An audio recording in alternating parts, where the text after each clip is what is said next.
If you want to love the buck knife, but you just can't bring yourself to carry it, well, I've got some cool news for you. Well, our friend Lee from Buck Knives has some cool news for you right after this.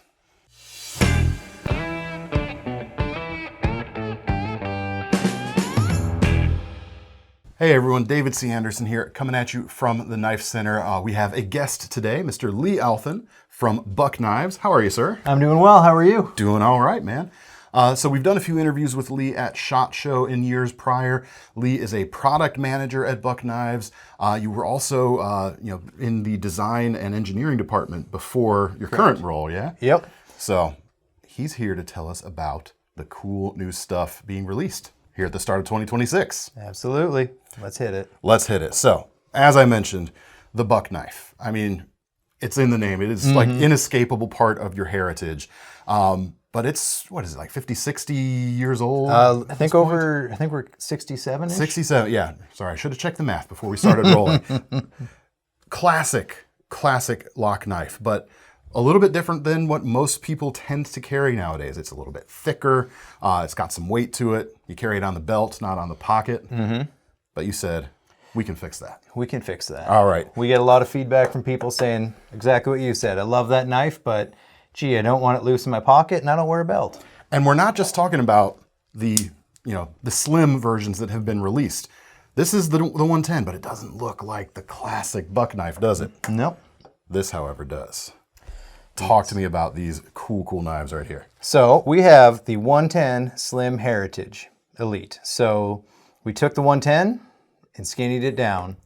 These are nearly half the thickness of the classic 110, but you're still getting all the blade, all the lock strength. Completely changes the character of it, but it still is, it has the same spirit. Like, I don't know if you guys can tell, I'm like really excited by these. I think they're really cool, man. I'm excited too. And taking that feedback of how that customers say, and how can we modernize this and make it a little more pocket friendly? So we've also put a deep carry pocket clip on it. If you go on some of the forums, people ask, can I drill and tap my 110? You can. Should you is a different question, but so we've gone ahead and done that. Why don't you let us do it for you? Yeah, well, it'll do that for you. So all the things you love about the 110, the brass bolsters, the Taylor ebony inlay. We're also doing the nickel silver version with the same pocket clip. These will be coming out with the MagnaCut blade steel, so that boss heat treat, hollow grind, all USA made. Very cool, man. Very, very cool indeed. Yeah, I'm very taken with these. Like, I feel, at risk of repeating myself, it has all of that classic buck knife feel, but it is way easier to carry. Like, I've loved the updates you've done to it, like the standard slim, the 110 sport. Great knives, but they lack a little something that this has. There's a little more panache with that. Yeah, for sure. And you're doing it to the Ranger as well. Yes, so the 112 size, the smaller guy. I love the 110, but I've got smaller hands. This size just works perfect for me. Well, even for slightly larger than average hands, I've always been a fan of this handle size too. And a 3-inch blade nowadays, for many folks, is plenty. Yeah, absolutely. We kept the classic nail notch opening on this. We wanted to keep it that sleek, that classic look, but also keep it sleek. Adding those thumb studs does kind of add a little more bulk to it. And just in our experimentation and stuff, we found that something like this with a thumb stud works really better as a crossbar. Generally speaking, yeah. Yeah. Well, I would say if you do, however, still want that thumb stud, check out the Quick Studs. Not a Buck official product, but it is an add-on we sell here at the Knife Center where you can add a stud, or the Quick Bar, which is like a one-hand opening bar as well. Those have been classic add-ons to the classic Buck for many years at this point. Still works. Yeah, man, these are really cool indeed. Yeah, and so kind of a cool how these came to be sort of thing is way back when Buck was in San Diego. This was 40 years ago. This was kind of I guess you call it a secret menu offering. If you knew someone who worked in the back, they could thin down your 110. So that was a popular modification that people did, and it was kind of if you know somebody. So it wasn't a common thing, but it was something actually a lot of bikers did. I can see that being slimmer in the hip or on the hip when going down the road for sure. Yeah. That's really cool. I love how that ties it back into almost like an historical example too. It's not. It's modern. It's old. It's cool. I don't know. Sorry if I'm gushing, folks. It's cool. What can I say? No, I'm really, really excited. Yeah, for dude. these. Well done. It's a real cool move, and it brings kind of what was started with the first slim 110s kind of full circle, because you went slim but with modern materials. Then you went classic thickness with modern materials. Now we're thin with the vintage materials or the heritage materials. It's cool. It's the circle of knife. I would watch that musical. Hey, let's do it. We'll start working on it tomorrow. I should say, I don't know, at the day this video is going up, hopefully we'll be able to pre-order, you folks will be able to pre-order this stuff at the links below. If not, make sure to keep checking out our Buck Knives page on the website and our social media channels, so you'll see just as soon as these are available. Maybe they're available today. I don't know. We were filming this last year, so anyway. Real cool, real cool. Let's move on. We've got a couple other US-made knives, a new folder series right here. Yeah. So this is the model number 724 Mustang. It's kind of a spiritual successor to the Spitfire. So keeping Spitfire, Mustang, yeah, I get it. Airplane Yep. names, yep. And so taking a lot of what works great with the Spitfire and doing a couple more refinements to it. One of the main things is really just smoothing out the action on it. The Spitfire is great, but it's not the softest opening knife in the world. That was the first thing that I noticed about this Mustang, was how gentle of or easy opening it is for a lockback. Most one-hand opening lockbacks that I've been exposed to require a little bit more force, which is why I think some folks really gravitate towards more modern locks potentially. Yeah. But this is super convenient, very easy, yet still feels amazingly solid when it's locked up too. Yeah. So it's not compromised. Yeah, so specs-wise, this is going to be our 420HC, again, Boss Heat Treat, made in USA, anodized aluminum handles, anodized aluminum lanyard loop spacer, reversible deep carry pocket clip, so left or right side. That mid-lock, just nice and smooth. We also did some kind of clever things running the jimping across the blade onto the rocker. Kind of helps camouflage that brake. There. Just gives a little extra traction. Traction on the lock interface itself right there too. Traction on the unlock. Yeah. Speaking of traction, I like the aluminum finish you guys are going on with these. Sometimes the risk with going with some other companies' aluminums, it gets too slick. But this has almost feels like a bead blasted texture to it. So it doesn't feel slippery at all. It has, it's going to stay in your hand, which is good. Yeah, no, and that's been a thing, is kind of making that, exactly like you said, making the aluminum not slippery, but still making it look good, be durable, and that's that. The bead blasted matte anodized that you see there. Oh, so it is actually a bead blast on there. Yep. Okay, cool. We'll pretend I got that right. Are we about a 3 1/4 inch blade on that, or is that 3 3/8? Okay, cool. Yeah, not far off. That's too bad. That's a good guess. 3 colors to start with. Yep. And 3 colors. Not just more black knives and a sea of a market full of black knives. I appreciate that for sure. Yeah, we've got kind of this slate blue, the orange, and then what I'm calling spicy blue. Spicy blue. I like that.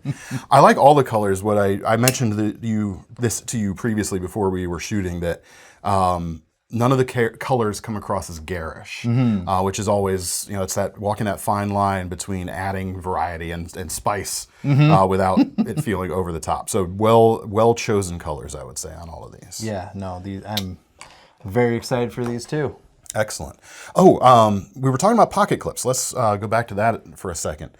I believe you mentioned you're trying to use the same hole pattern on all of these for compatibility reasons. Yeah, so between these two, the hole spacing's the same. So this clip fits on that one, this clip fits on that one.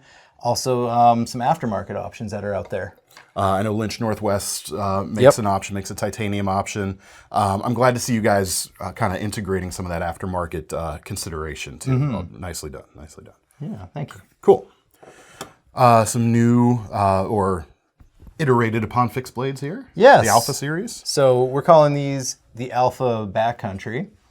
And they're going to be what we would consider our select line. So you're getting the 420HC, again, Boss Heat Treat on that, all USA made, with the burnt bronze Cerakote, the double black handle, black fasteners, and best of all, an upgrade to the Kydex sheath. There you go. So we've taken a lot of what worked with the Pro and the Elite models of this, and customers have been saying, we love this Kydex sheath. Can we get that for the Select version? On the more affordable blade. Yeah. Yeah. And so here it is. There it is. Yep. Listening to feedback, always an appreciated thing. It's a crazy concept. And you guys, a few years ago, you brought all your Cerakoting in-house. Is that still the case here? Yep, absolutely. We do these all in-house. It's funny, I like to joke that, the blades are done in-house, they're Cerakoted in-house. Our injection molders across the street from us. So it's like almost everything's done in one block. They better watch out, like hostile takeover coming around the way. And these are all three of these coming with the Dots style clip or the Blade Tech adjacent thing I think you were saying earlier. So it comes with that locking belt loop, and there's also in the package going to be an adapter plate. So if you want to set it to ride higher, lower, some cant to it, horizontal, vertical, just to really make this customizable and adaptable. Well, I like the pattern you've gone with around the edges of the sheath here too. Instead of just locking us into certain rivet areas, the slot right there just opens up so much versatility in your aftermarket options. Good. I love it. I love seeing that.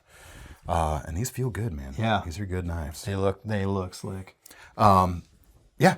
Check out, like I said, hopefully we've got these pages up on the website now at the time you're watching this video. But if not, you can check out the other versions of these for some like blade lengths and stuff like that. So that's it for US. We've also got, you guys are bringing some crossbar locking folders imported to the lineup. Yeah, so we have pass that one to you, the Model 700 Nomad. So we had a lot of success with the range in 2025. Great knife. And want to do just a little more budget-friendly crossbar lock. So that brings us to these. So you're getting D2 blade steel, hollow ground, anodized aluminum handles, reversible deep carry pocket clip, and we've even gone and done a color-matched aluminum filler plate. So whichever sides doesn't have the clip doesn't leave kind of just a either a void or a big shiny spot. Exactly. I think that's the detail that I think really sets this apart from some other things I've seen is that color matched plate right there. Nicely considered details like that. I like the cover you have here on the crossbar lock itself, giving you a little bit more interest than what we've seen before and across the broader market. Not quite the same whole spacing on these imports. Unfortunately, no. Feels good. I like the, there's plenty of length for my slightly larger than average hands, and it's about a 3 1/4 inch blade there. Yep. Thereabouts. Closes up nicely, very clean silhouette. Yeah, plenty of space there. I dig it. And, the thumb studs, they're T6 threaded aluminum ones, so you can pop those out. Many of the aftermarket ones will fit into that. Or all of the aftermarket ones that fit the popular crossbars will fit into that. Cool. Won't name names. Again, really dig the color selections here. We've got a black, of course, but yeah, the blue is a nice slate. This feels really good. There's a richness to this color. We'll just have to come up with a fancy marketing name for the color while we're at it. Dig them, man. Really cool. That's going to be a very useful knife for folks. Yeah. So that's the Nomad. We've also got the Model 698 Ferox. This one's got that kind of, I don't know if you'd call that a reverse Tonto, Warncliffe. I'd say modified Warncliffe works for me. Modified, the duct tape of the knife industry. It covers all kinds of sins. A lot of the same guts to it. So that D2 blade steel, running on bearings, just a little more kind of tactical inspired, a little more aggressive blade shape to it. Yeah, sure. Blade's about I think about a 1/4 inch longer. Same reversible deep carry pocket clip with the color matched filler plate. And this one's even deeper than the Nomad. Correct. As well. It's sitting right there at the back of the handle. So comparison. And I was a little worried that this end here might cramp my hands a little bit, which I'm kind of riding on the tip of it a little bit, but it doesn't actually feel as bad as I anticipated it would. So that's a nice thing there. That it just plain works, quite honestly. Yeah. I dig the lines of this. It's got a little bit more kind of, I guess aggressive is the word. Yeah, Yeah. a little bit more of a striking profile than the Nomad right there, and that's going to be a super useful blade. I love how thin you guys have kept it too, especially this one with that big deep swedge all running most of the length. I like that. It's going to be an awesome cardboard destroyer, I think. Really nice, really nice. So obviously we haven't really talked about price in this video, but all of that stuff will be updated on the website where you can see all the up-to-date specs. As I said, we're kind of filming this a little bit early, but it is some exciting stuff. These, let me get it right, the Slim Heritage Elite. Correct. Nailed it. I'm excited about that especially. Well done. Good moves. Good moves. Leah's also kind of given us some sneak peeks of some stuff coming up later this year, and Get excited. Some good things, man. You should keep watching us here at the Knife Center, of course. Make sure you subscribe to the channel and our social media stuff, where you can be kept apprised of this just as soon as we can tell you about it. Lee, thank you so much, man. My pleasure. Thanks for having me. Really appreciate you coming out. Really appreciate you sharing the stories and sharing the knives with us. Yeah, check out the links in the description. And until next time, I'm David C. Anderson from the Knife Center. That's Lee Elton. He's leaving the Knife Center here very shortly. He'll be back, I think. And Thomas behind the camera, even though he didn't say anything. See you, everybody. See you.